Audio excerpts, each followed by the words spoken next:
karena memang burung kacer itu sudah kita rawat, artinya yang membuat burung kacer itu bakal bagus ataupun jelek itu tergantung rawatan kita sendiri, teman-teman. Kita punya burung kacer itu yang cerdas, yang pinter, tapi nggak ada masteran di rumahnya, ya otomatis lagunya akan seperti itu saja, ya kan? Logikanya seperti itu, teman-teman. Assalamualaikum warahmatullahi wabarakatuh. Halo sahabat Kacer Mania, Kicau Mania di seluruh Nusantara, Indonesia tercinta, dimanapun kalian berada, kita berjumpa kembali.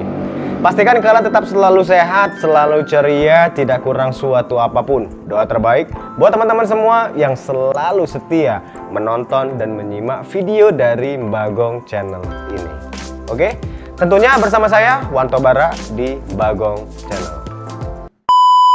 Banyak dari teman-teman itu yang menanyakan tentang burung kacer yang kemarin, ya, itu burung kacer yang ada belorok-beloroknya gitu ya. Terus mereka bertanya seperti ini, sebenarnya apa keistimewaan burung kacer yang belorok-belorok seperti itu? Apakah ada keistimewaannya? Ya, jadi seperti ini teman-teman ya. Sebenarnya yang saya ambil dari video yang kemarin itu adalah sebuah keunikan yang diberikan oleh burung kacer itu. Ya, tentunya burung kacer itu yang membuat saya tuh merasa bahwa ada keunikannya itu karena emang burung kacer itu bukan dari penangkaran, melainkan burung kacer itu emang dari liaran, teman-teman, dari hutan, ya, memang dari burung bakalan yang benar-benar memang ditangkap dari hutan, teman-teman. Nah, ada juga yang bertanya, itu udah bukan lagi burung bakalan, udah bukan lagi burung ombyokan, ya yang bilang burung kacer ini burung ombyokan itu juga siapa, gitu kan? Jadi burung kacer ini memang burung kacer yang masih bahan, yang sudah dirawat, ya, tapi masih bahan. Artinya burung kacer ini memang belum jadi. Ada itu komentarnya, ya. Jadi ada komentar dari teman-teman semua kemarin yang bertanya seperti itu. Yang pertama tentang belorok. Belorok itu istimewanya apa? Ya kan? Sudah itu burung kacer yang saya rawat itu, yang barusan kita dapat kemarin itu bukan burung kacer yang masih ombyokan. Ya memang saya dapatnya burung kacer itu dari burung kacer yang sudah dirawat, tapi asal mulanya memang burung kacer yang dari ombyokan. Jadi seperti itu teman-teman, ya. Hubung burung kacer tadi sudah dirawat, ya kan, dan sudah ada perubahan pada bentuk kakinya. Kalau kita dapat langsung dari hutan, itu kan kakinya itu masih basah banget ya teman-teman ya. Jadi belum ada sisik keringnya, itu belum ada. Nah, karena burung kacer itu sudah dirawat, ya, mungkin sudah berapa bulan dirawat dan sudah pernah mabung juga, artinya burung kacer ini memang sudah sudah diberikan rawatan, dan burung kacer itu kebetulan itu tidak diberikan mandi yang sering dan akhirnya ya kakinya itu kering. Tapi burung kacer itu memang burung kacer yang belum gacor, ya, belum jadi, ya, yang tergolong masih bahan, masih bakalan. Makanya saya ambil supaya dijadikan konten. Dan nanti kedepannya kalau seandainya kita temukan lagi burung kacer yang masih muda hutan, ya kan, kita akan usaha untuk merawat burung kacer itu. Kita akan berusaha untuk ambil burung kacer itu, kita akan rawat, kita akan share ke teman-teman semua. Mungkin ada teman-teman itu yang sampai sekarang masih bingung, ya kan, dalam merawat burung kacer yang masih bakalan. Nah, nanti kita akan coba carikan burung kacernya, mudah-mudahan nanti ketemu. Karena untuk saat ini teman-teman ya, burung kacer yang bakalan hasil hutan kita ini itu tuh sudah sangat sedikit sekali, sudah sangat minim sekali, hampir tidak ada ya burung kacer yang masih bakalan. Adapun beberapa ekor, kalaupun ditangkap, menurut saya sayang. Kenapa? Karena memang burungnya tinggal itulah teman-teman. Ada burung sepasang, dua pasang, ya kan, di kebun itu, ya kan. Kalau mau diambil ya habis, ya kan. Dan sebaiknya buat kita semua, kalau seandainya ingin ngambil burung kacer yang memang dari hutan, dari alam, ya sebaiknya itu ya anaknya saja yang kita ambil, ya kan. Itu yang kita rawat, kita besarkan. Bila perlu kita jadikan, kita buat sebuah penangkaran untuk burung kacer yang masih bakalan ini, atau burung kacer yang kita rawat. Supaya apa? Burung kacer yang ada di habitat aslinya itu tidak habis karena kita tangkepin, teman-teman. Ya memang kita nggak bisa nyalahin siapapun ya tentang burung kacer yang diambil di alam liar. Ya kenapa? Karena kita juga butuh, kita juga senang, ya kan, mau tak mau ya kebutuhan kita juga kita penuhi, ya kan.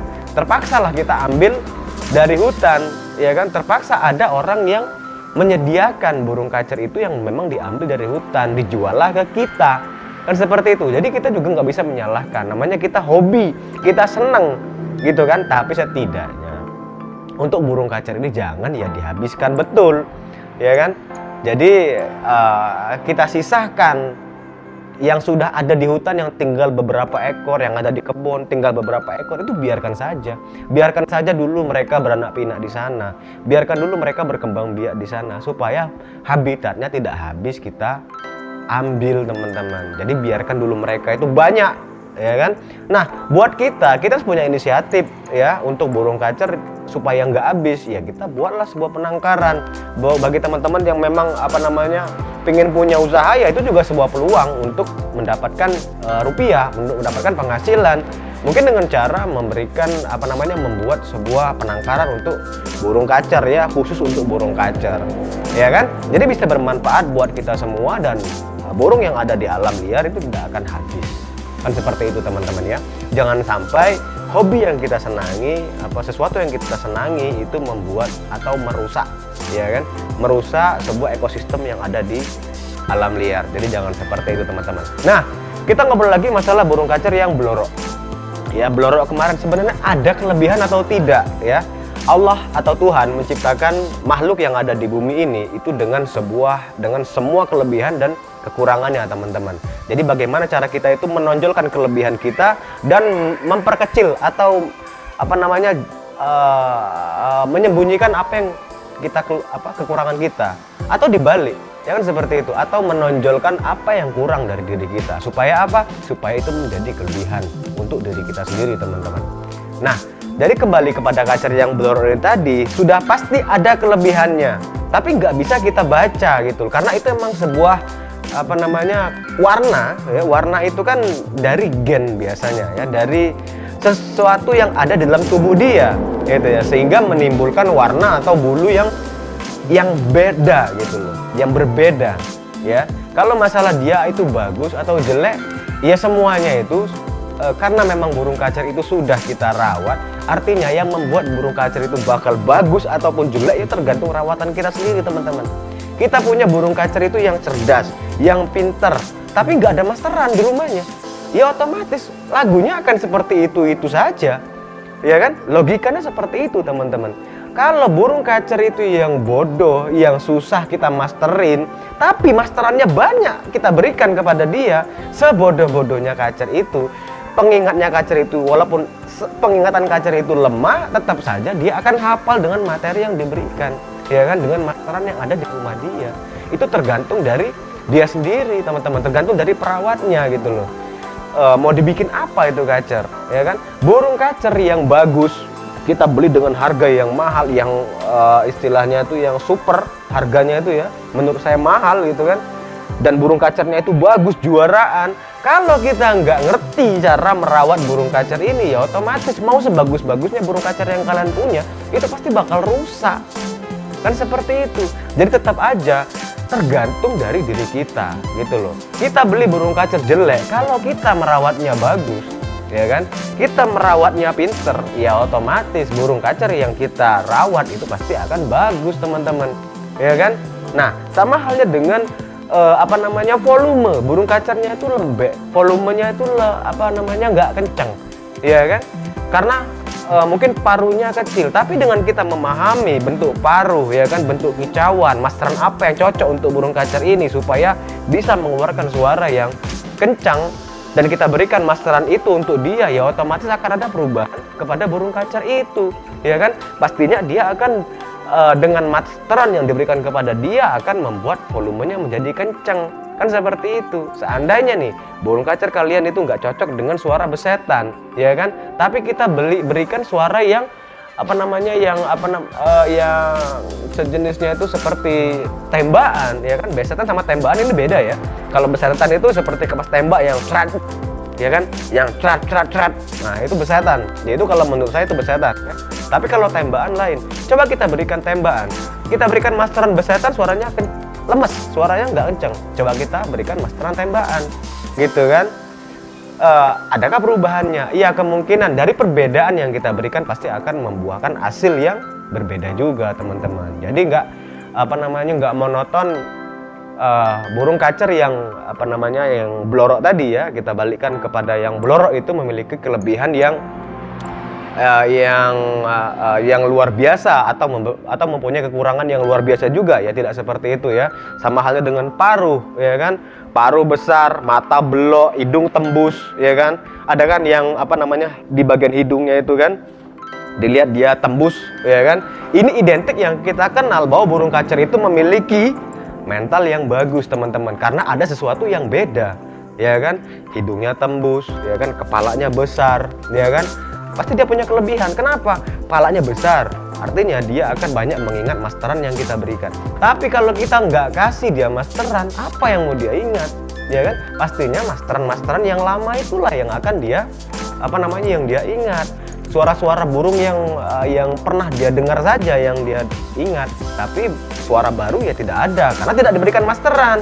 Jadi tergantung kita, ya kan? Nah, volume besar, paruh yang besar gitu kan, dia mempunyai volume yang lebih besar biasanya ya. Ini sepengetahuan saya, burung kacer yang memiliki paruh yang besar biasanya memiliki volume yang lebih besar. Ya, volume suara yang lebih besar dan dia agak sedikit kasar, agak ngebas gitu. Tapi kalau kita salah dalam memberikan masteran, ya otomatis akan memperkecil suaranya. Misalnya seperti ini, burung kacer yang seperti itu identik lebih cocok dengan masteran yang besar-besar burungnya, seperti kapas tembak, ya kan? Kita kasih suara konin, ya otomatis akan hilang suaranya, ya kan? Yang ada cuma cuit, cuit, cuit, cuit seperti itu, dan akhirnya burung kacer itu nggak akan maksimal vokalnya, kan seperti itu. Jadi intinya, ya buat teman-teman yang ingin merawat burung kacer, ya jangan lihat daripada sebuah keunikan yang dia punya.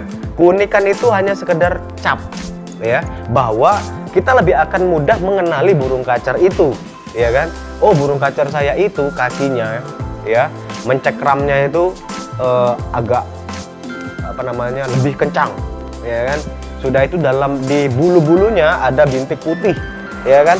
Oh, di bagian kepalanya ada bintik putih, ya kan? Itu sebuah cap supaya kita lebih mudah mengenali burung kita. Artinya ketika burung kacer itu pindah tangan, kita tahu, oh itu burung dari saya loh, itu burung yang saya rawat kemarin, ya kan? Jadi kita tahu gitu loh. Apalagi sampai burung kacer itu dicuri orang, ya otomatis kita akan lebih cepat mengenalinya. Oh, ini burung saya yang kemarin ini, ya kan? Karena ada belorok-beloroknya, artinya akan lebih cepat, ya. Itu kita jadikan sebuah cap, ya. Keunikan itu kita jadikan sebuah cap atau tanda bahwa kita akan lebih cepat mengenali burung kita dibandingkan burung kacer yang biasa-biasa saja. Jadi itu yang poin yang lebih yang lebih masuk akal untuk burung kacer yang seperti itu, ya. Kalau mau bagus, ya kan, mau burung kacernya itu berkualitas, ya otomatis apa yang ada di sekitar dia termasuk kita, perawatan yang kita berikan kepada burung kacer itu, itulah yang membuat burung kacer itu akan menjadi bagus atau menjadi jelek, ya. Jadi itu aja teman-teman ya. Jadi buat teman-teman jangan salah paham, burung kacer yang kemarin itu hanya sebatas untuk berbagi atau sharing kepada teman-teman semua seperti apa burung kacer yang saya punya, yang saya miliki, dan merawatnya seperti apa gitu kan. Saya akan memberikan gambaran seperti apa sih perawatan burung kacer yang seperti ini. Nanti kalau ada rezekinya kita akan cari lagi burung kacer, ya kan, burung kacer yang lain dengan tipe yang lain lagi. Mungkin kalau yang kemarin bodinya sedang, nanti kita akan cari yang bodinya kecil. Terus kita akan cari juga mungkin yang bodinya besar gitu kan. Kita akan coba cari juga burung-burung yang masih bakalan, yang masih bahan. Mungkin ada di antara teman-teman semua yang bingung seperti apa merawat burung kacer yang masih bakalan, ya. Nah, jadi ada lagi nih teman-teman ya. Jadi bukan hanya sekedar kita itu berbagi tentang pengalaman dan perawatan, ya. Di sini saya juga mempunyai impian, ya kan, karena saya pernah punya kios dan saya pernah ceritakan, saya juga pernah jualan burung kacer gitu loh, ya, yang bakalan. Terus ada teman-teman tuh yang lapor ke saya, ya kan, dia habis beli burung kacer bahan tapi mati. Nah, ini yang permasalahannya bukan bagaimana cara merawat burung kacer ini, ya kan. Yang saya sedihkan, bagaimana cara merawat burung kacer ini bukan itu yang saya sedihkan. Tapi yang saya sedihkan, burung kacer itu udah diambil di hutan, burung kacernya malah mati gitu loh. Kan sayang, ya kan? Nah, maka dari itu hal seperti itu yang saya hindari banget itu kan. Saya kepingin teman-teman itu menjadi pemain yang cerdas. penghobi yang cerdas, penghobi kacer yang cerdas gitu loh. Jangan sampai teman-teman itu membuang-buang burung kacer ini kan ciptaan Tuhan, ya kan. Jadi jangan sampai kita itu menyia-nyiakan apa yang sudah diciptakan oleh Tuhan, ya kan. Kalau memang kita itu mau merawat burung kacer itu, ya kita rawat betul-betul, ya kan.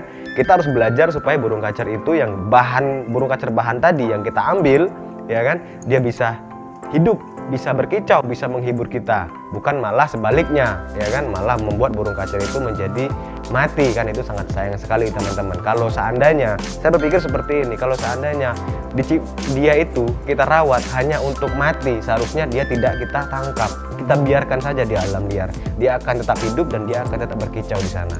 Jadi itulah teman-teman ya. Nah, buat teman-teman yang lain jangan salah paham, di sini saya tidak menggurui teman-teman semua, saya hanya sekedar berbagi tentang apa yang saya tahu tentang burung kacer yang kita semua suka, kita semua hobi. Jadi saya tidak menggurui kalian. Oke?